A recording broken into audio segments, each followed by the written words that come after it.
in Israel, Hanukkah time. So sufganiyot, the donuts are, everywhere. So some content creator decided to take a box of donuts, and instead of filling them with jelly, they filled them with hot sauce. So they looked from the outside with a little red on the top and the red on the side. They look, and they put baking soda instead of powdered sugar on top. They look, you're laughing, right? They looked like your classic Israeli donut. And then they walked around with a box of 6 to unsuspecting people on the streets and said, Chag Sameach! And they just wanted to share holiday cheer. And of course, they're videoing as each one of their totally unsuspecting passersby take a bite into a hot sauce-filled donut with baking soda on top. And then as their faces and they're spitting it out, they're like cracking up in the video. Like, it's so funny, right? So that's your classic prank. This is the Dilemmas on Screen, a Jewish perspective podcast, where we take ambiguous moral situations in fictional popular movies and TV shows and analyze them from a Torah lens. As a quick overview, The Office takes place in Scranton, Pennsylvania, about a company that sells paper. This company has multiple branches, but we're mostly focused on the Scranton branch. There are probably about 12 characters in Scranton, which includes the manager, secretary, salesmen, accountants, etc. Jim and Dwight are on the sales team. Jim is a funny, charming guy, and he's in his late 20s, early 30s. Dwight is a bit of an uptight, by-the-book, takes things too literally guy, and is a bit of a dork. And he's maybe a few years older than Jim, not by much. Jim plays pranks on Dwight, which is a consistent comedic theme in the show, and may well be one of the funniest parts of the series. Pam is the secretary, and is Jim's love interest. She often plays along with the pranks. Pam also likes Jim, and they eventually get married as a side point. Now, just to give a sampling of the types of pranks that Jim pulls on Dwight. 1. Gift wrapping. Jim gift wraps Dwight's furniture, his desk, his chair, etc. Dwight then sits down to unwrap everything, and turns out it was only paper, and Dwight just falls straight to the floor. Jim transfers to a different office location. Before he does, he steals some of Dwight's stationery to send faxes to Dwight from future Dwight.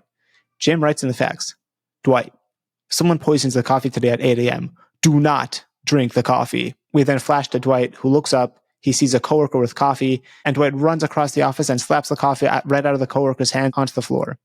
The coworker is displeased, to say the least. Jim also likes to perform pranks for an audience. His usual audience, i.e. his coworker, is out, so he now performs for another coworker who apparently really likes meatball jokes. Turns out, though, that Jim is the one who's being pranked. Dwight and this new audience guy meet up later to split the meatballs, and they say to the camera, he's been feeding us for a week. Now, we kind of start seeing the dynamic shift because Dwight pays the new secretary to announce that she won an art contest, which takes a real dig at Pam, who's been trying to increase her skill at art for a long time, and she's not very good at it. It was Dwight's way of getting revenge on Pam. And then the final prank, the wedding prank, which is Dwight is getting married, and Dwight had already asked Jim to be his best man. And Jim accepted because it's kind of beautiful. One of the really nice arcs of the show is the fact that you see Jim and Dwight actually really become friends, and there's this kind of buddy-buddy, this collegial relationship between them, or even more than collegial. They're really good friends, as you can tell. And even earlier, in the earlier seasons, you see that Jim and Dwight go on a sales call together, and the truth is they actually work really well together. So you see this kind of flourishing relationship. And as Jim's last prank, they're in the privacy of their room. So it's Jim and Dwight, and Jim goes to Dwight and he's like, I'm sorry, I can't be your best man. And he backs out. Dwight's crestfallen. And then we see Michael Scott, i.e. Steve Carell, the former boss who Dwight loves, turns up as the best man. And of course, Dwight is delighted. With that, we have a few questions we'd like answered.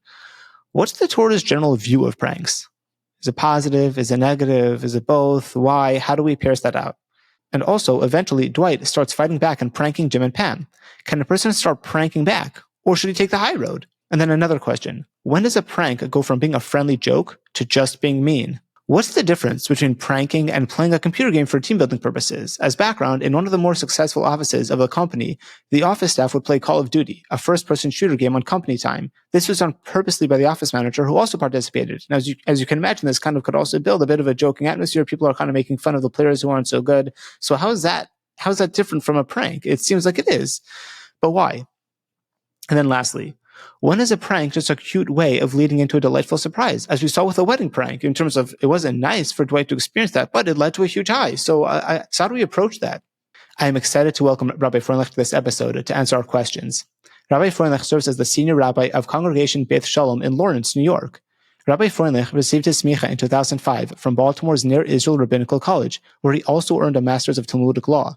He holds a Bachelor of Arts in Psychology from the University of Maryland and a Master of Science degree in Professional Counseling from Georgia State University. With his warm smile and engaging personality, Rabbi Freundlich has established himself as a master builder of relationships, accessible and available both for personal or halachic counseling. Utilizing his counseling background, he has also been involved in sensitive community issues. Another passion of his is teaching. Beyond the traditional high school classroom, where Rabbi Freundlich has taught for many years, Rabbi Freundlich utilizes various models to connect with a wide range of people of varied backgrounds, ages, and education, such as formal sermons or a lecture series, a marriage and parenting workshop, or even through online videos and podcasts. Together with his wife Rivki, the Freundlichs are parents to 7 children. Rabbi Freundlich can be contacted by emailing rabbifreundlich@bethshalomlawrence.org, and you can hear more on the shul's podcast, the Congregation Beth Shalom Podcast. I will, of course, share all the links below. And finally, if you like this episode and the podcast generally, we would love your support. Please like our podcast on Apple Podcasts, Spotify, or wherever it is that you listen. Leave comments, leave suggestions. We do listen to them. We've done multiple episodes based on what other people are interested in hearing. So get in touch. Love to hear from you and enjoy this episode. So, Rabbi Freundlich, thank you so much for joining us on the podcast. I am very excited to be here. And for all your listeners, I do have to say right up front, you have been a awe-inspiring measure of perseverance, constantly just contacting me over and over again to make this happen. Hope it will be worthwhile for all of your listeners, but very excited to be participating in this. Yeah, thank you. We're happy that you joined, and I definitely appreciate your patience as I've continued to prompt you. So thank you for joining, and I'm sure this will be great.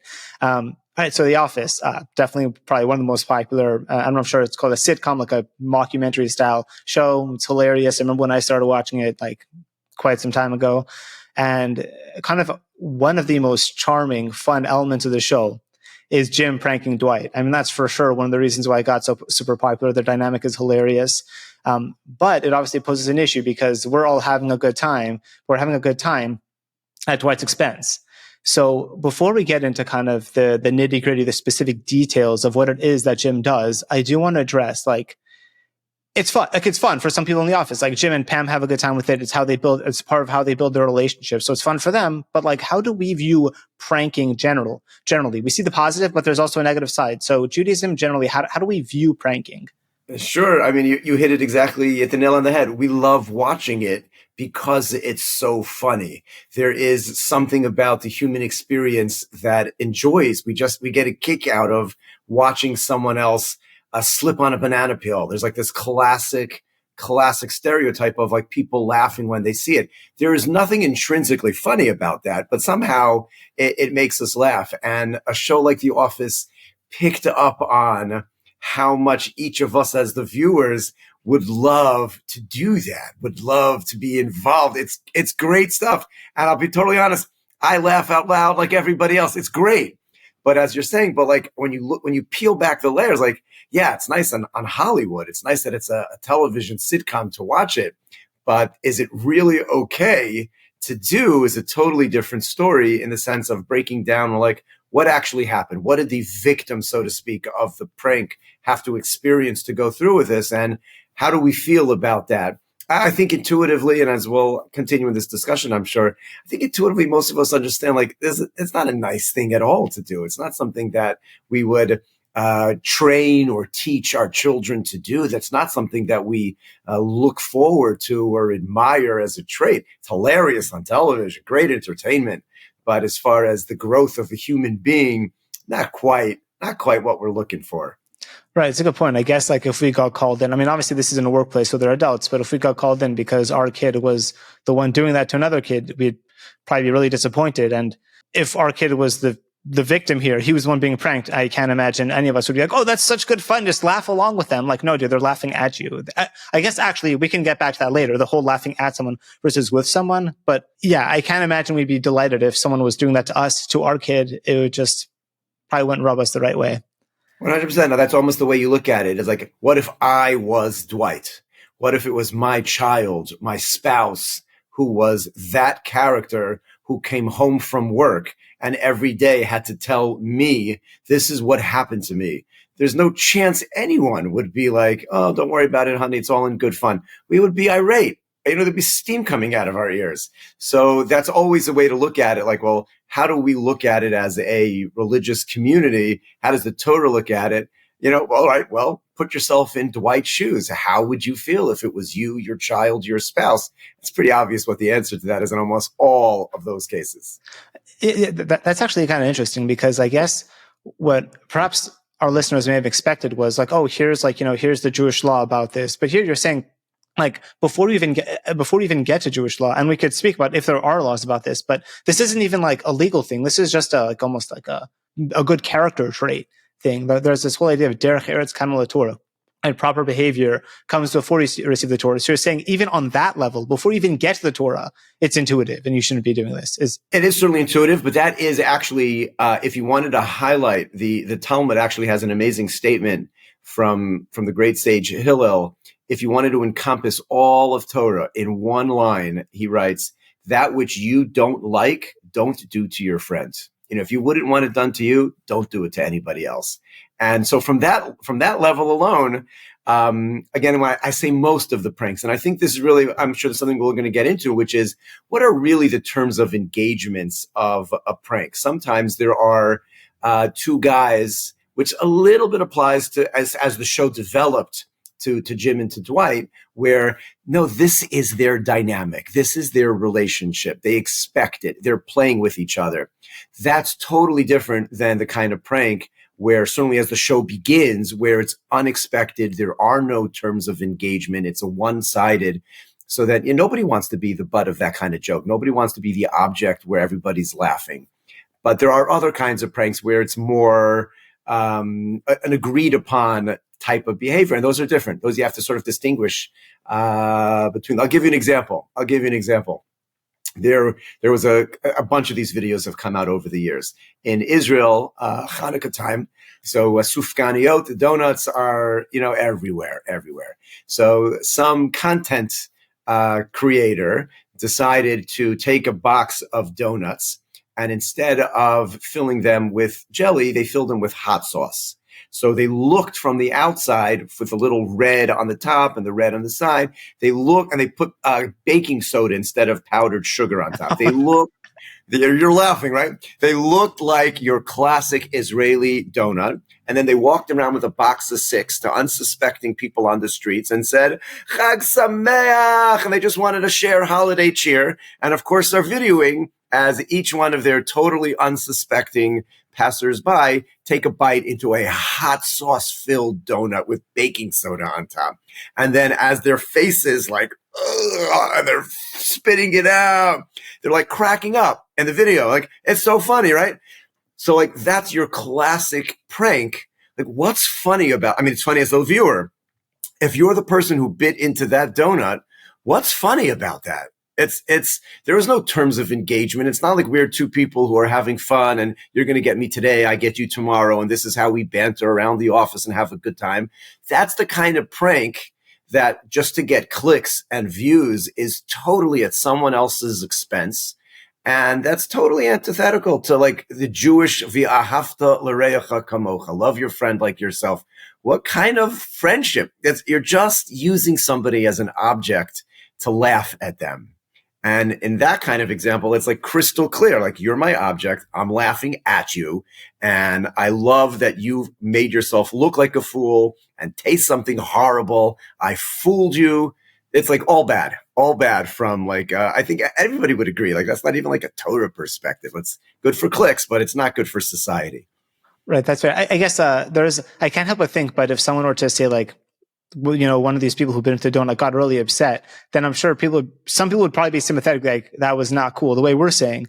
But you could also be like, oh, the guy is, he's being such a bad sport. Like, be a good sport. You often hear that. And you're kind of like, that's how I would be impressed with a person who was able to take the prank in good stride. So I'm kind of curious, like post facto, it's true there was no terms of engagement, but afterwards, the fact that someone's forgiving, partly they're doing this because they don't look like a fool. I'm sure they're aware of the fact that there's a camera on top of them. Like you've seen those classic prank shows, you'll see people get upset, and then you'll see like at the end, the prankster is like hugging the person and pointing out to the camera, like, "Hey, look, the camera." They're like, "Oh, haha," and like, 2 thumbs up. So does that change anything post facto, or like is that just kind of we know what that is? I have there's a book that I got many years ago. It's called The Speed of Trust. And it basically just details how society functions on trust.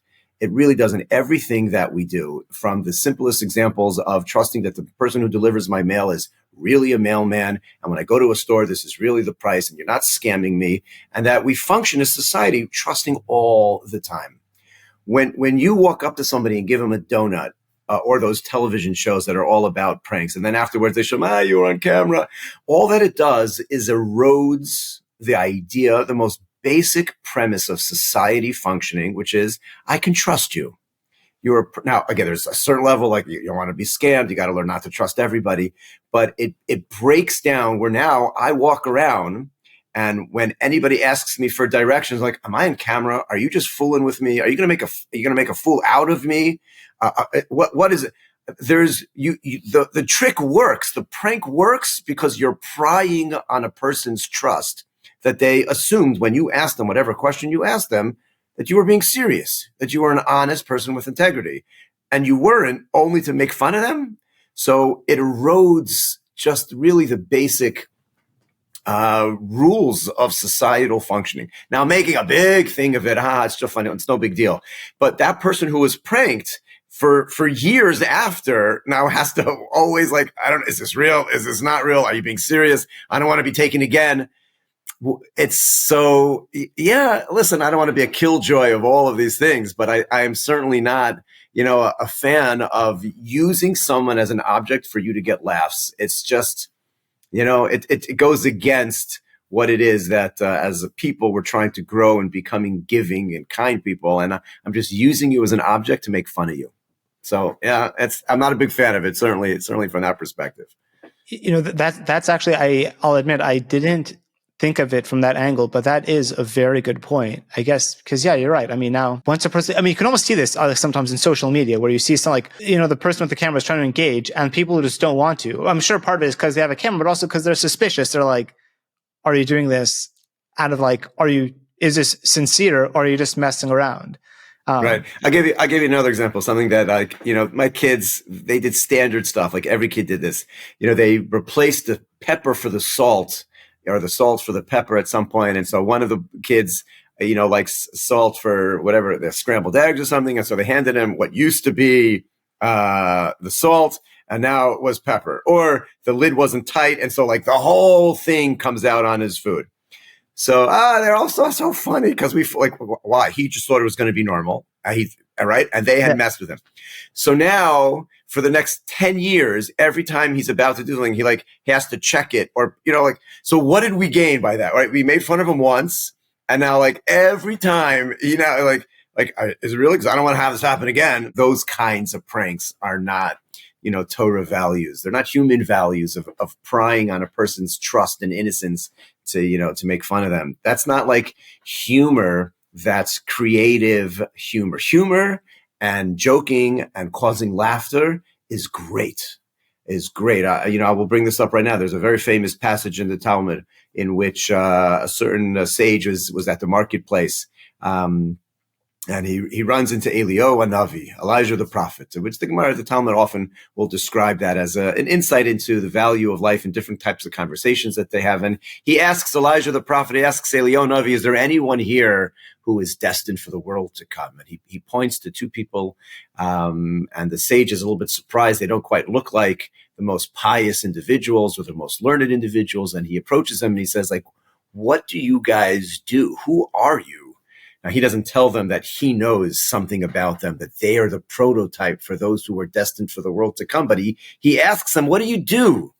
And they say, well, we're jesters. We see if there are people who are down here in the marketplace. They look depressed or sad, or things are weighing on them. And we lift them up. We help them laugh. We help them bring some joy back into their life. And we try to make peace. If we see people are quarreling, we try to make peace. That's what we do. And, and the Talmud's giving us an insight that sometimes we think that, those who are destined for the world to come fit one prototype. They're a certain type of learned person or pious person. But there are other aspects of entry into the eternal world, and putting a smile on someone's face is high, high up on that list, bringing joy to those who are down, bringing comfort to those who need it. Now, that's not easy to do, to be a source of joy, to be a source of laughter. It takes a lot of work. It takes a lot of creativity. Putting someone else down to be able to make someone else laugh is not that. That's not earning a share in the world to come, because you're taking it away from that. Like, you make this person feel like garbage in order for that person to laugh. Gets the same net result, but that's a different kind of laughter, a different kind of joke, when it's at the expense of somebody rather than just your hard work in figuring out how to be funny and how to be engaging and filled with humor. I've heard that Gemara before, and truth is, only as we're speaking about, especially in contrast to like the kind of the pranking, is what's amazing about the Gemara. It says we take people who are sad and we make them happy.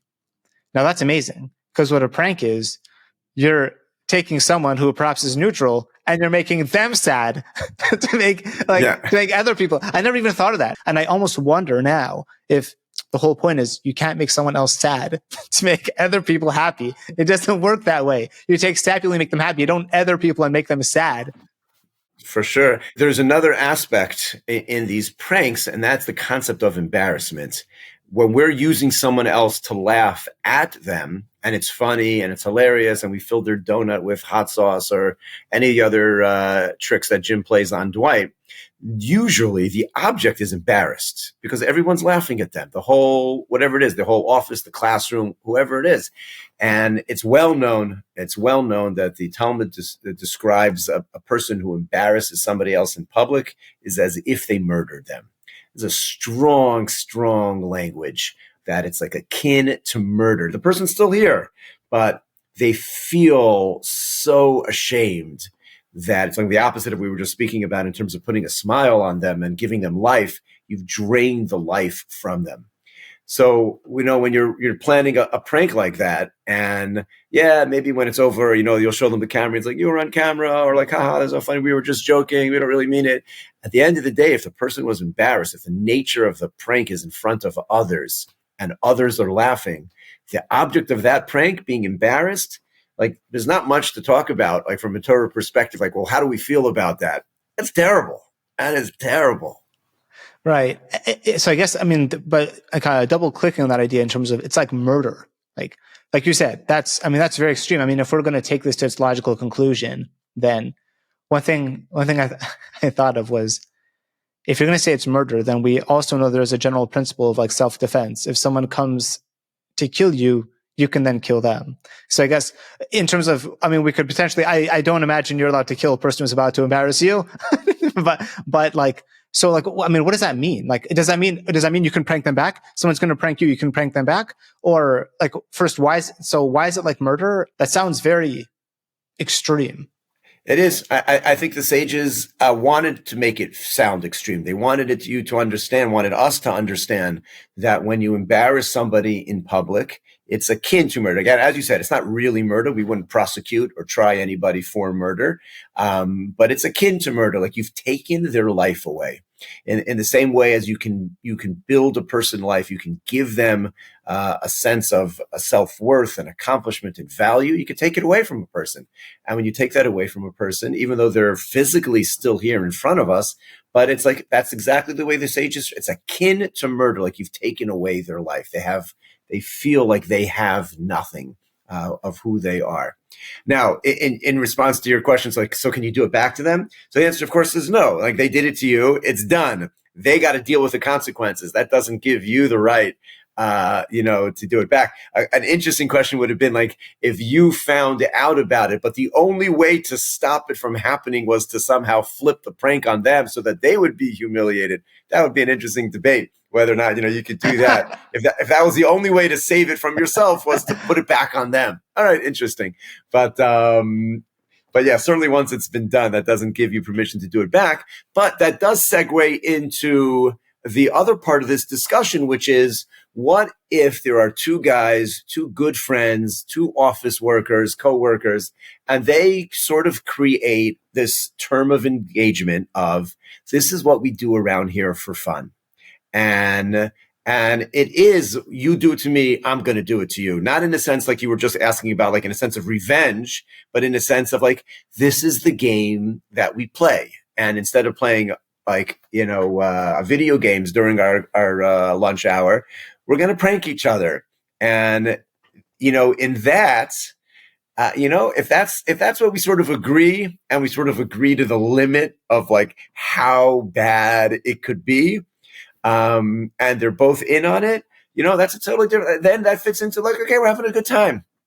We're having a good time. The level of embarrassment's never going to be terrible because we're like in it together. We know that this is what, like, oh, you got me. Now I got to get you. There's always a danger of you crossing that threshold. That's the reality. Like two guys, two buddies who are doing that. You want to make sure that it does, before you know it, somebody does something that's like either actually dangerous or causes loss of, money or time in a way that's different than everything else. But okay, as long as it stays within the rules, that's sort of different. And the show, like getting back to The Office, like sort of went in that there. In the beginning, it was one-sided. Jim was just totally taking it out on Dwight, who was the perfect target. He's the dorky, tight, character who thinks that he's everyone, like that he's awesome. And he's like, and that's just what makes it so perfect. And the show, as it developed and it got more and more sophisticated as they developed the characters, flipped that script. And that was like part of the greatness of the show was like, wait a minute, nobody saw that coming. Dwight's not the kind of character who can do that to Jim, but he did. And then it's like, so again, as a viewer, it was great. It was great entertainment. And they it's almost as if they had a pact, sort of this like agreement that this is how things are going to go. But, again, that's just entertainment. So I will say, I think that's kind of interesting because in terms of the end result, it became kind of this kind of fun and mutual pranking, like we're going to prank each other. But I can't help but to think, don't we need to be a little wary of like, yeah, okay, what do we condone? Like, hey, like this is a kind of relationship that we have now or something that I want to develop. Can you do that?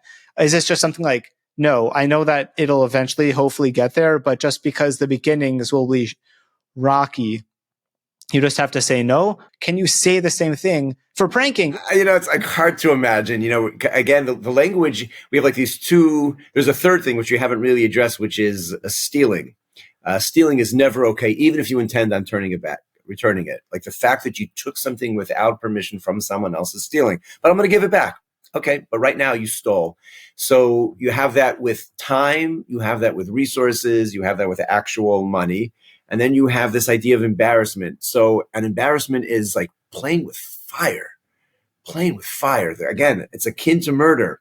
So to say like, we'll mess around a little bit. We'll get it right eventually. But, they're like, those are some serious ramifications along the way that you're playing with until you get it right. Like, what if, Dwight never turned around and started pranking Jim back?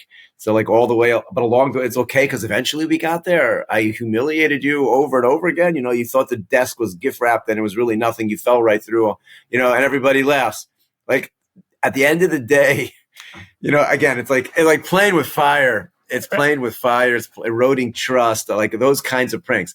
Laughter, good times, having fun. There's a place for it. There's no question there's a place for it. I'll even just, when we talk about terms of engagement, I just as anecdotally, I'll try to keep this vague. Someone I know had a business, and the guy was pretty young. He was like in his 20s when he had started this business, and he hired a new employee who happened to be a woman, and she was very good at her job, and she was such a good employee. It was a tech company. She was an excellent programmer, whatever she did, but also just as a sense of responsibility, she would also clean up the office. She'd clean up the dishes. She'd clean things. And this person I know was just telling his friends, yeah, she is such an awesome employee. Not only does she do the work, she also cleans up. And his friends, I don't know if they were jealous or just not being the most positive people in the world. And she was there, right? Because they're around the same age. So his friends were like, oh, it's amazing you have this cleaning lady. And she was so embarrassed by that like she was just trying to do a little more that she quit. Like the embarrassment was so profound that like she was now being treated as if she was like the help, was so profound she quit. And my acquaintance was really upset about it. He's like, you just cost me this amazing employee. Exactly what you're saying. Like she literally felt like, I can't be here. I cannot be here anymore. I'm so ashamed or degraded or devalued. Exactly. Yeah. So yeah, I just thought that was interesting, but I think you were going to say like the terms of engagement. Yeah, so there's a concept and the halacha talks about this on Purim or at a wedding, where there is what we would call today horsing around, guys are being wild, and if somebody in the midst of Purim festivities rips someone else's clothing by accident, but in the midst of their shenanigans and fun and games, he rips their clothing. So is he responsible to pay? So generally, of course, you damage the other person's clothing. Of course, you're responsible to pay. And it's clear in halacha that in the context of a Purim celebration or a wedding celebration, if by accident, as guys were having a good time, fooling around, and something happened by accident, he's not responsible, because in this context, we are both agreeing in the joy of the wedding or in the joy of Purim, this is what we're going to do. And therefore, there are certain givens that might come out from that. Because in order to have this fun, which is sanctioned and encouraged, okay, sometimes it gets a little bit rough. And there is a classic example of the context created the pact between the parties of, this is what we're going to engage in. We both know it. And accidents happen. And just like every aspect of life, things happen. And we're willing to be, so to speak, forgiving of it. But that's where that line is drawn between Purim and a wedding. And I'm just a Tuesday at the water cooler, and I thought I'm getting a drink of water, and, assaulted, it's been salted, whatever it is. I'm like, I spit it out. Why am I'm not expecting that. That's not in the context of a wedding celebration. It's just like, and then they'll take pictures of me and everyone's laughing. Like, what? I didn't agree to any of this. So like in that case, if I spit something out and it causes damage to someone, it's like, of course you're responsible. That's actually, I actually love the Purim example. I remember when I was in yeshiva, we were learning this in the context of like, if you damage someone's property, what happens? Like you leave a hole, so there's a terms of engagement. I remember there was a Tosfos. He's one of the side commentaries in the Talmud. And he was talking about at a wedding and how part of the wedding festivities, they'd be like fighting. And I was like, why are like they jostling? Yeah. Why are they fighting? And so the Rabbi Rav Bernstein was like, because they were jousting. And I was like, hey, guys, what's going on? And so I was like, they were jousting? And he's like, yeah, some of the Balei Tostos were knights. And I got really excited when I heard that. That was really cool. I don't know much more about it, but so just as a fun add-on. And then to add on to the Purim, I like that in terms of that there's terms of engagement, in terms of embarrassment. Because again, also part of Purim is in yeshivas, you have a Purim spiel. You put on a play where you have a bunch of skits, and you kind of like, you could poke fun at certain people and certain things, and that's accepted. At our yeshiva, we said like, these are the people who are off limits. You are not allowed to. And I actually thought that was very respectful. Like, look, it's all fun and games, and there are certainly some of the teachers, like some of the rabbis you can make fun of, but here are the people who are off limits. He's too important to poke fun of. That's one. And I heard at other yeshivas, there's actually someone here in Chicago told me that at their yeshiva, the boys have to ask their teachers if they're okay, and the teacher has to sign off on it. And if the Rebbe is like I don't accept this, then the boys will respect it. They're like, okay, so we won't. I thought that was amazing. That's kind of exactly what you're saying. Like, it's okay to do that, but there's a framework. It's not just open season. Like, look, it's Purim. We get to do whatever you want. There are rules here. Exactly. And all of this goes against, again, that idea of like the hot sauce and the donut. It's totally unsuspecting. I'm trusting you that you're just a nice person and you're prying on my innocence to make fun of me, versus it's Purim. This is what we do. It's, you're going to make the Purim spiel this year and I'm going to make it next year, and we have a good time with it. Just that context changes the whole dynamic. Right. And I think in the office where they kind of where they did have terms of engagement. Because it was interesting, because on the one hand, you could say, like, look, the pranks create like a good kind of office feel. It's a good fun time. But I think in contrast, when Jim in like the third season, I think, goes to a different branch, and the branch manager there has like, they all play this like game, then Call of Duty, and they play it in different teams, and like it can get intensive. And there's a definitely, like, they joke around with like, who's a good player and who isn't. But that framework, that builds the team. And that's like a positive area. But what's funny is when like Rashida Jones's character is kind of like making fun of Jim, he doesn't like it. He doesn't like when he's the butt of the joke. Exactly. And that team building is another great example where when you do a team building activity, you've created the context. And in this context, there will be whatever exactly the activity is, but there might be like fun or making fun or having a good time, but we are on a team building experience, versus where no one is expecting it and you're just taking advantage of someone. All of those things, those makes a huge difference in terms of where there's more wiggle room, so to speak, for using someone as an object to laugh at, where they're like expecting it or okay with it because that's the situation, versus like just totally not expecting it. And, whatever the classic one where Jim had everybody call him Dwayne, or putting nickels in his phone, right? He's just the object. And it's hilarious. And we all laugh when we watch it because, like, that's such good stuff. It's so funny. We all wish we can do that to somebody. Yeah, it's like, I feel bad. It's like, right? I'm laughing. The creativity of the writers is like astounding. They get all the good stuff that you would love to do. It's so good. But again, just put yourself, if you're Dwight, how do you feel? And like, that's just it's a very basic litmus test. It's great to watch Dwight, but I don't want to be Dwight. Okay. That's all you need to ask yourself. Right.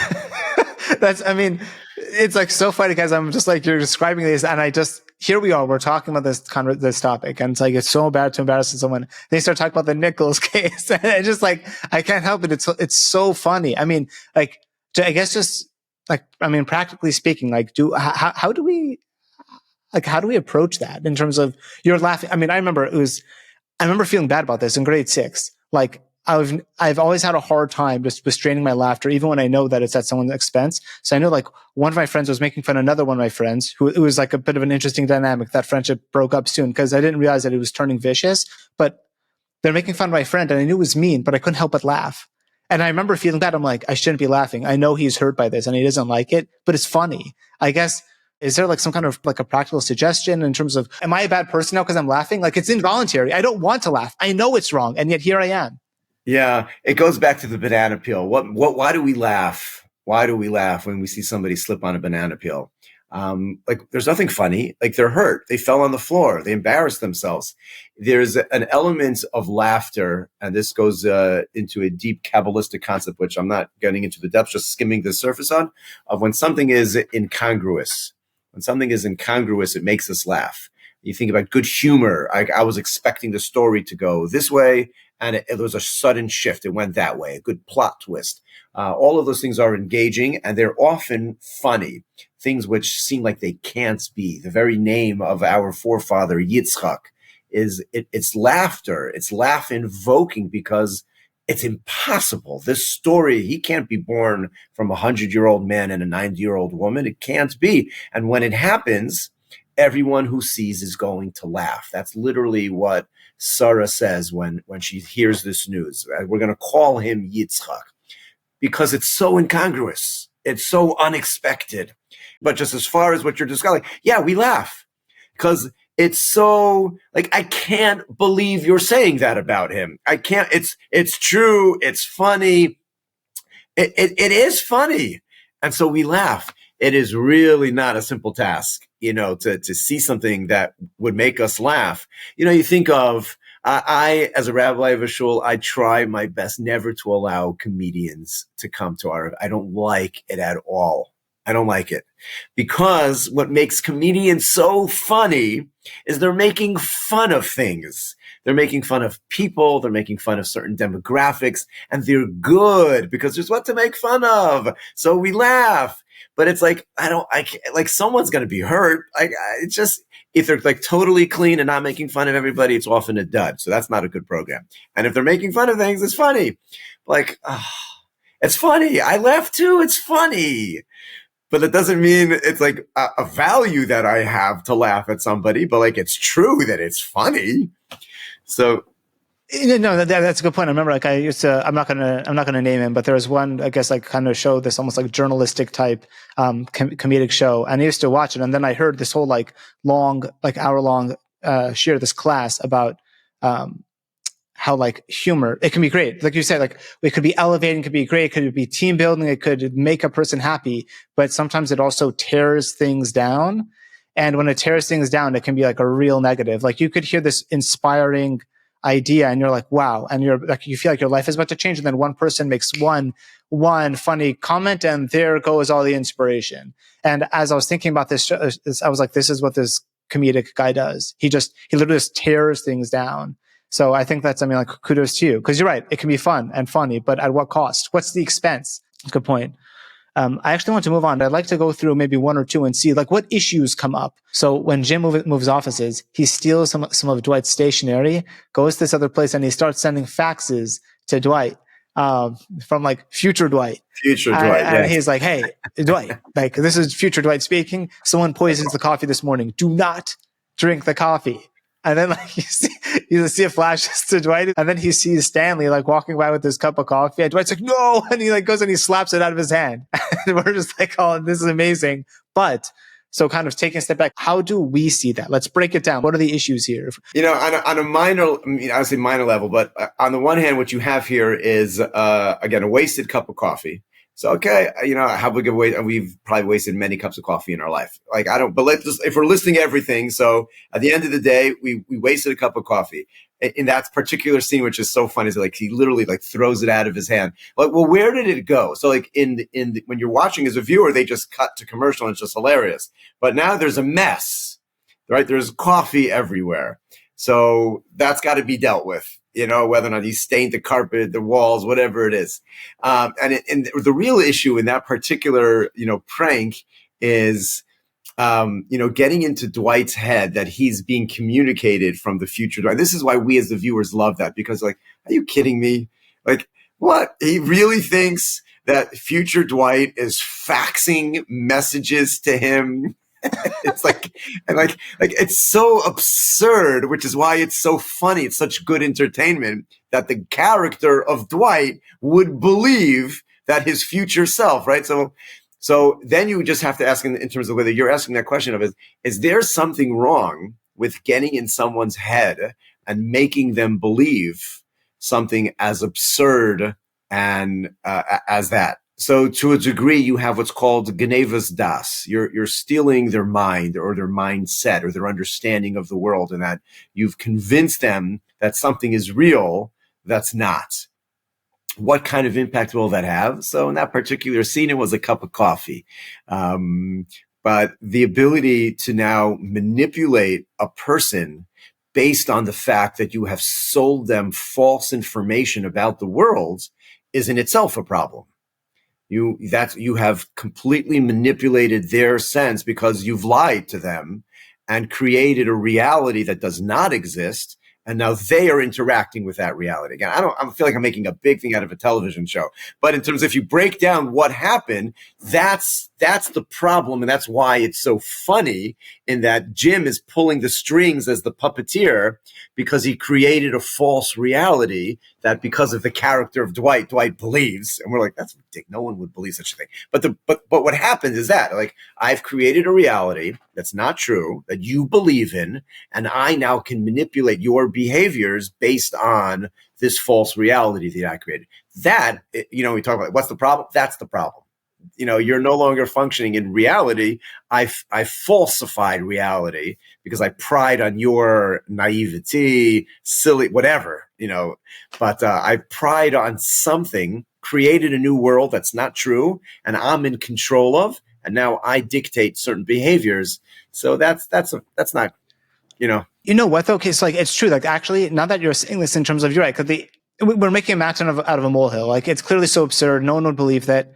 But I know when Punk'd was a big show, and this was like 20 years ago. I'm dating myself with like Ashton Kutcher going around and pretending things. Like I remember he had like people come to Justin Timberlake's house and pretend to like repo the home or something like that. And so I actually wonder if that is almost like the joy of, in terms of there's the more slapstick humor, like the donut scene where you pack it with hot sauce. That's slapstick in terms of there's no deception in terms of, yeah, it's true, you trick someone, but the idea is like you immediately get it.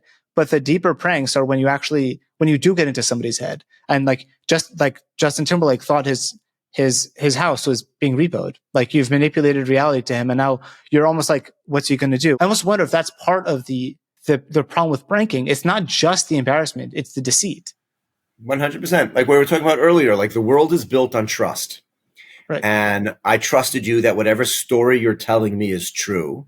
And the reality is it's not true. And you're purposely making up a reality in order to play a joke on me.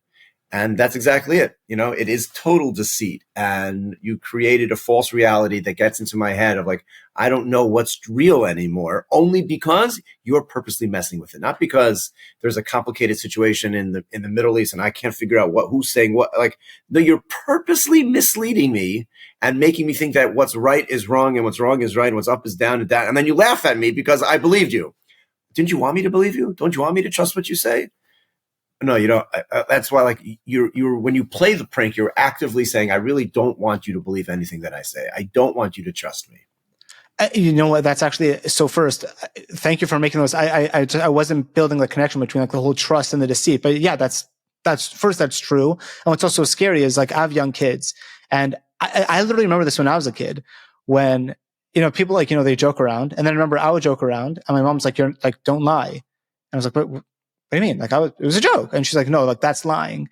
And then I remember when sometimes like I like to, you know, joke around with my kids. So like, I'll joke around, and I could see like one of my daughters will get like kind of flustered and she's like, you're lying. And then I was like, oh my gosh, dude, like this is like flashbacks to when I was a kid. Like kids can't tell the difference between a joke and a lie. And I think it does. I really try to mitigate it now because I'm worried that I'm eroding the trust my own kids have in what I'm saying. I want them to believe what I'm saying. And like, in terms of, again, you can make a mountain of a molehill, but I think that's pretty serious. Like I want my kids to trust what I'm saying. And so I literally had to tone down my joking, even though I'm trying to like have fun with them because they don't get it. And that's not funny. That's not funny at all. Right. Yeah. Well, even for grownups, it's not a matter of not getting it. It's like, you told me something. I thought you were a trustworthy person. I believed you. And then it turns out you were lying to get a good laugh. So now what? You don't want me to trust anything that you say? You don't want me to believe you?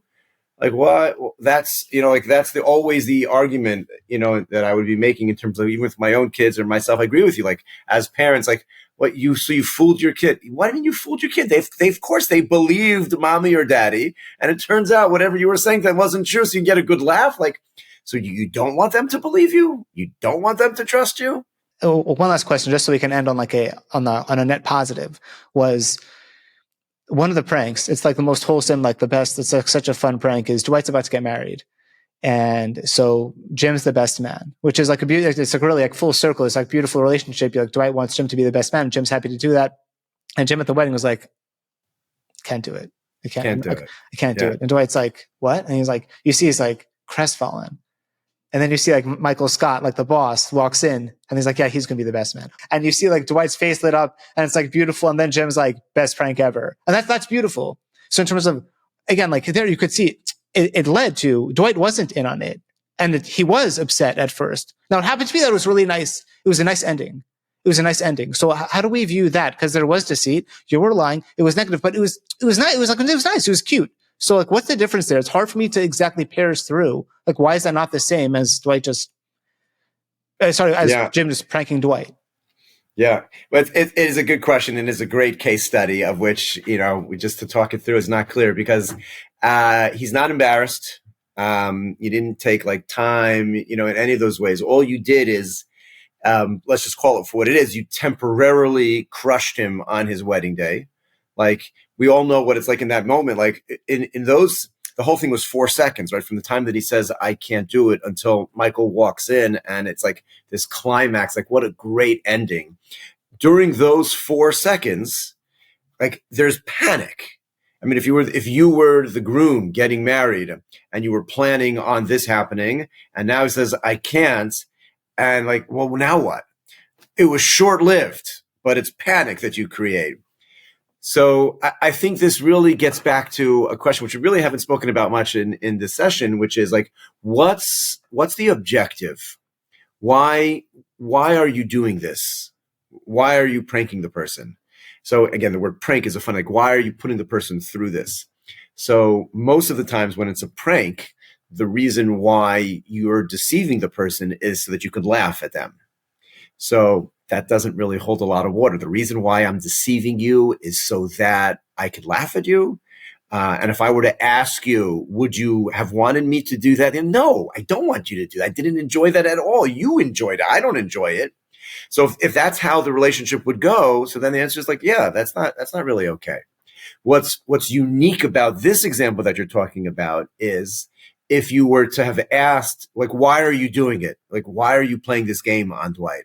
The answer is to build up his excitement, to build up his joy when he sees Michael. That's why I'm not doing it for me. This is the prank that Jim is not doing for himself to laugh at Dwight. He's doing it so that Dwight gets a bigger high from the result. So that if you were to ask Dwight after the wedding, were you okay, happy? If you could have known in advance, would you have wanted him to go through with it? It's very possible he would say, yes, that was great. He would not say that about the nickels hitting his head. He would not say about his desk being gift wrapped. He would not say that about the bloody glove. He would not say that about the Dwayne. The answer is no, I would not want it. I don't like it. I didn't enjoy it. You got a kick out of it. So that's what changes that prank from all the others, in which it was actually for Dwight's benefit, that prank.